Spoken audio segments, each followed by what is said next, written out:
Meu nome é Arlene de Tassis Magalhães. Eu sou nascida em Castelo, Espírito Santo.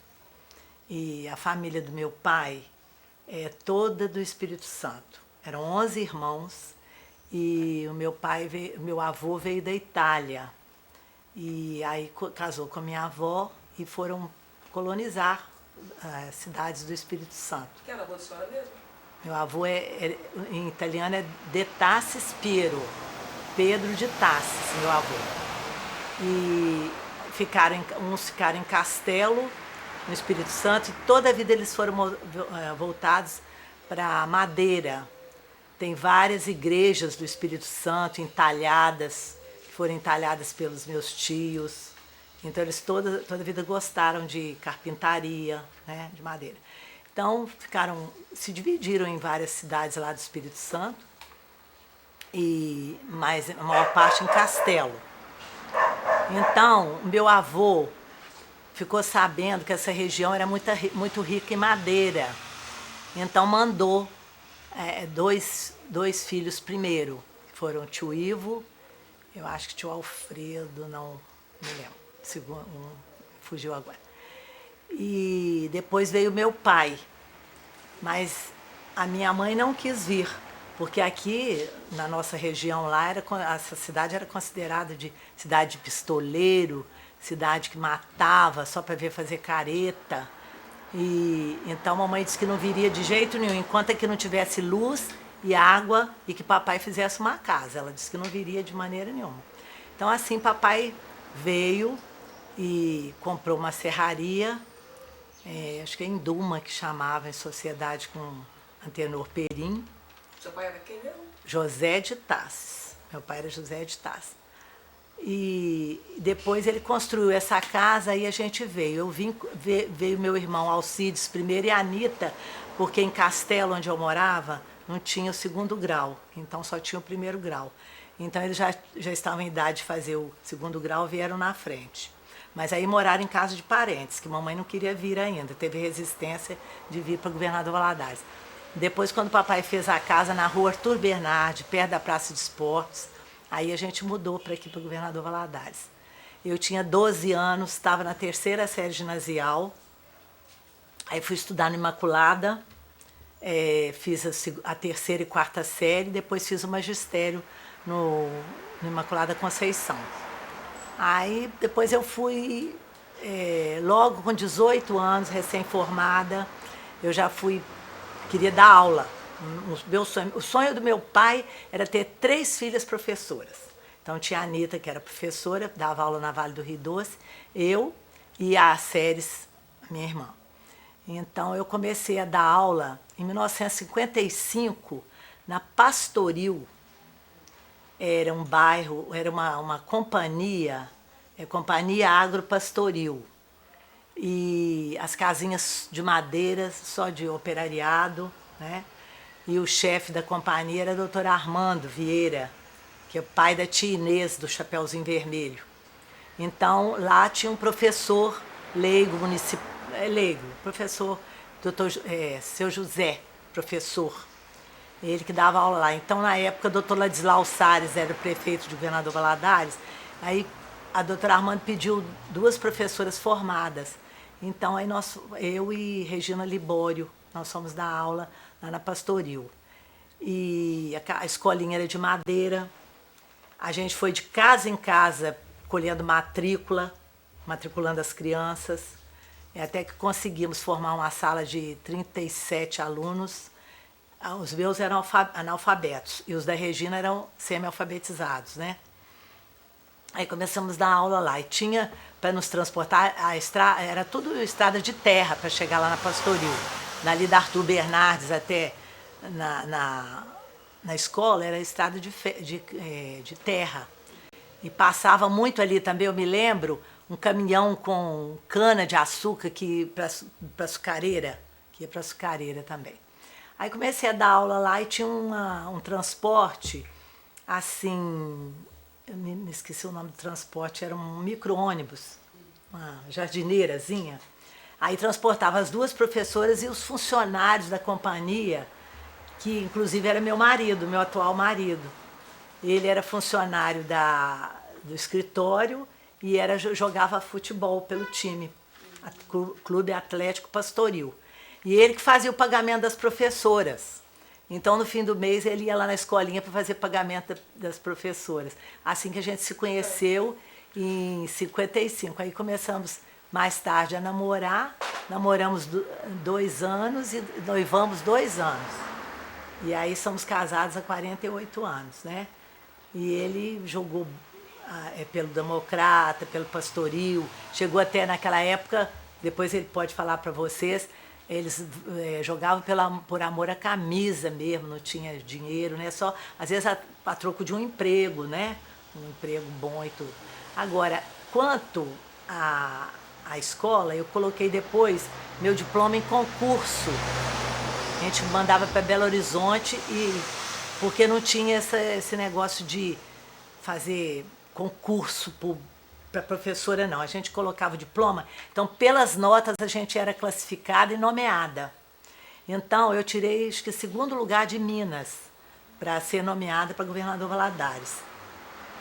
Então eu fui nomeada, tive que deixar a escolinha, que era municipal na época, lá no Lago Pastoril, e fui dar aula no Grupo Escolar Levindo Coelho, que era o 2º grupo da cidade, que funcionava no prédio do Nelson de Sena. A gente não tinha sede própria. Depois a gente foi para o Presbiteriano, lá funcionamos muito tempo também lá, no Colégio Presbiteriano. E aí eu comecei a dar aula assim, a gente dava aula mesmo por ideal, por amor mesmo. Então os alunos que ficavam mais fracos, a gente levava para casa, para estudar, para dar reforço em casa. A professora naquele tempo fazia isso. Levava os alunos para poder acompanhar a turma, levava os alunos. E depois eu fui nomeada. Na época, o deputado da região procurou meu pai para saber se ele queria que eu fosse nomeada. Não era essa disputa que há hoje, não. A professora eram tão poucas, né? Que a gente era procurada para poder ser nomeada, né? Perguntou ao papai se queria que eu fosse nomeada para o Estado. O papai falou, ela quer sim e tal. Então eu fui nomeada, comecei a dar aula no Levindo Coelho. A minha primeira diretora foi Dona Aurelisa Simões, que é minha vizinha, tem 90 e tantos anos, mora aqui pertinho, até hoje, mora aqui pertinho de casa. E aí eu fiquei dando aula, alfabetizei, 14 anos só alfabetizando, porque eu gostava de alfabetizar. Depois eu pedi para seguir uma turma, eu perdi meu pai, então eu fiquei assim muito triste, achei que não era mais uma professora alegre para brincar e coisar com as crianças. Eu estava de luto, naquela época eu vestia luto fechado, de manga comprida. Então como que eu ia dar aula para criança de 7 anos se eu estava de luto, né? Então pedi à diretora se eu podia seguir uma turma até a 4ª série. Aí ela deixou eu seguir uma turma de 1ª a 4ª série na época. Depois, mais tarde, eu resolvi fazer faculdade. Então, para não prejudicar meus alunos, só tinha faculdade em Teoflotone, de pedagogia, eu queria fazer. Para não prejudicar meus alunos, eu fui convidada pelo reverendo Silas Crespo para trabalhar na superintendência, na delegacia, naquela época de ensino, que funcionava ali na Praça da Mulher da Boca Aberta. Ali. Tá. Então, ali eu fiquei trabalhando em 70, 71, e eu era... Não existia supervisora formada na cidade, nem orientadora, nem inspetora, não tinha. Todo mundo estava buscando faculdade. Teoflotone, Caratinga, né?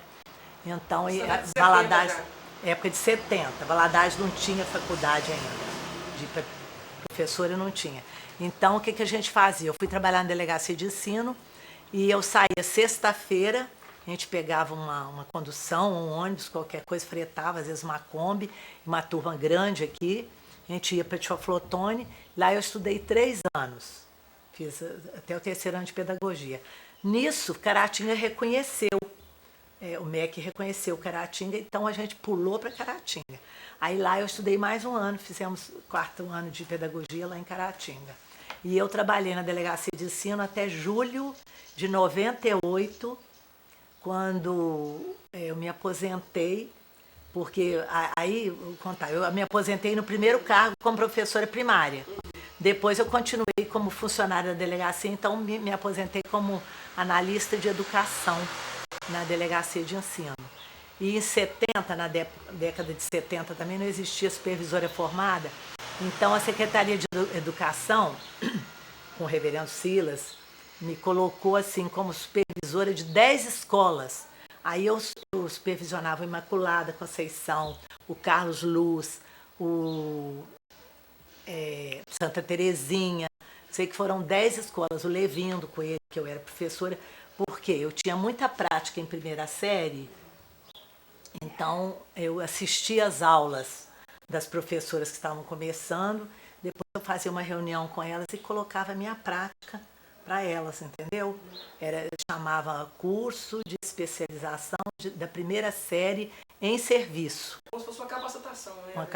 Justamente. Mas aí era assim, eu assistia a aula delas e ouvia como elas estavam dando aula e colocava depois minha experiência, como que eu alfabetizei, que assim dava mais certo, na parte de escrita, na parte de composição. Então colocava para elas, mas eu não era formada.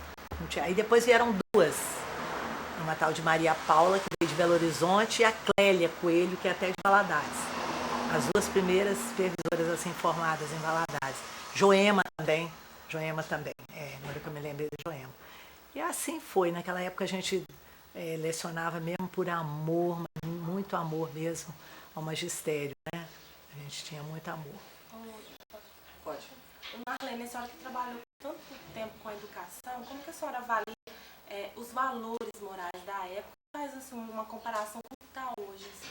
Olha, eu acho o seguinte, na minha época a professora era a segunda mãe. Eu tenho alunas, quando eu fui me casar em 61, eu ganhei praticamente meu enxoval, todo mundo trazia um pano de prato, outras uma toalhinha. Eles tinham a professora, sabe? Então eu acho que hoje em dia, assim, o aluno, tem muito aluno que não valoriza a professora mais, e a professora também tem que correr muito atrás. Então, leciona aqui, tem que lecionar lá, tem que lecionar. Antigamente não, a gente ficava só com uma turma, então eu acho que naquela época a professora tinha mais valor. Era uma aproximação maior. Aproximação maior, um amor maior, um afeto maior. Eu acho assim, os frutos que eu... A juventude da senhora foi assim, praticamente vivenciada na década de 40? Não, foi de 55. Bom, a juventude foi de 49, né, a 55, quando eu me formei. 54, eu me formei. Como é que era, nessa época, aqui em Valadares, a vida social? Vou explicar. O que era, o que vocês faziam, o que vocês gostavam de fazer? Sim, eu vou explicar. A gente ia muito à praça de esporte andar de bicicleta. Ali onde é o colégio estadual, tinha uma pista enorme, aí a gente ficava ali passeando de bicicleta. E às vezes sentava na grama, os rapazes também, aí quando cansava, sentava, ficava ali. A Praça Serra Lima era um footing, então era assim, os rapazes para um lado e as moças para o outro. Aí havia uns flertes, né? A Avenida Minas Gerais tinha canteiro no meio, dali da Praça Serra Lima até a estação aqui, que eu ainda peguei aqui, né? Tinha o trilho, as carretas do meu pai passavam com madeira, e tinha carreta aqui na rua Marechal Floriano, passava trem de ferro. Uma vez, meu irmão teve uma batida com a carreta, sabe? Meu pai sempre trabalhou com os filhos. Os italianos, né, da minha família, sempre assim, o pai trabalhava com os filhos, aliás, os filhos com o pai, né? Então, meus 3 irmãos, tanto Hélio como Éden, como Alcides, sempre trabalharam com meu pai. Só a gente. Então, a pergunta foi a social. Então, era muito bom. Tinha as furrupas nas casas. Assim, no meu tempo, no início mesmo. Furrupas Baile. Aí os jovens iam para a casa da gente, e aí a gente dançava, fazia festinha em casa, chamava furrupa. Furrupa. E depois veio o Minas Clube. Então, ali na década de 54, a gente, quando estava na época de fazer formatura, festa de formatura, então a gente ensaiava valsa, ensaiava, tinha uma pessoa que sabia dançar, aí ensinava pra gente como é que dançava a valsa, como é que dançava, né? Então tinha um tipo professor, não era professor, mas era uma pessoa que dançava melhor, com uma moça que dançava melhor também, que a gente era muito jovem. Eu me formei na quarta série com 14 para 15 anos, né? E me formei no magistério, eu estava completando 18, né? Mas os passeios, outro passeio muito interessante era aqui no SAI. A gente vinha aqui passear no SAI, achava uma beleza. Na ponte de São Raimundo, pegava a bicicleta e ia passear na ponte de São Raimundo. Era um passeio lindo também, a ponte de São Raimundo. E Bituruna, subia Bituruna a pé. Arranjava uma turma de escola, ia para subir Bituruna, escalava em Bituruna, né? E o footing era assim, igual eu expliquei, os homens iam para um lado e as mulheres para o outro. Às vezes os rapazes ficavam parados também olhando a gente, quando a gente... Aí descia também a Avenida Minas Gerais até ali no Correio, né? Aí depois voltava, tinha o Coreto ali, né? Aí depois voltava e passeava na pracinha de novo. Ficava rodando na pracinha. Os passeios que a gente fazia era mais isso, na Praça de Esportes, na Praça Serra Lima, no SAI e na Ponte São Raimundo. Eram os passeios que a gente mais gostava de fazer. Sempre de bicicleta. Sempre de bicicleta. O seu pai chegou aqui mais ou menos em que ideia? Olha, meu pai, eu acho que ele veio logo depois que eu nasci, 36. O meu pai, ele foi sócio do Camilo Cola, da Itapimirim. Eles tinham um micro-ônibus também, tinha o Panjardineira, que fazia transporte, que o Camilo serviu na guerra e depois foi para Castelo, ele é de Castelo. A esposa dele foi minha professora lá no Colégio Estadual de Castelo, João Bley, foi meu colégio. Então, quando ele chegou da guerra, da Itália, ele colocou esse transporte de Castelo para Cachoeiro. Tá? Aí depois o pai do Antenor Perim chamou meu pai, e meu avô também já queria que ele viesse para mexer com madeira aqui e tudo. E eles tiveram, aí compraram, ele e Antenor Perim compraram uma serraria, onde é o MIT hoje, era Serraria Induma que chamava. E essa aqui que é Serraria José de Tassos, aqui na 13 de Maio. Né? Depois, com o tempo, os filhos foram crescendo, aí separaram a sociedade, o Antenor ficou, né, para um lado, papai para o outro. Mas toda a vida mexeu com madeira, meu pai. Quando vocês chegaram aqui, então, quando seu pai chegou, já existia uma certa organização na cidade? Tipo, já havia água? Já. Não. Já tinha? Água lá ali era uma fazenda, a JK era a fazenda dos Bretas. Que, por sinal, ficou... Meu pai depois comprou esse terreno ali. E, por sinal, até eu que herdei aquela parte. Eu tenho ainda 2 lotes ali onde é a Ang, ali era isso, ali era a fazenda dos Bretas, tá?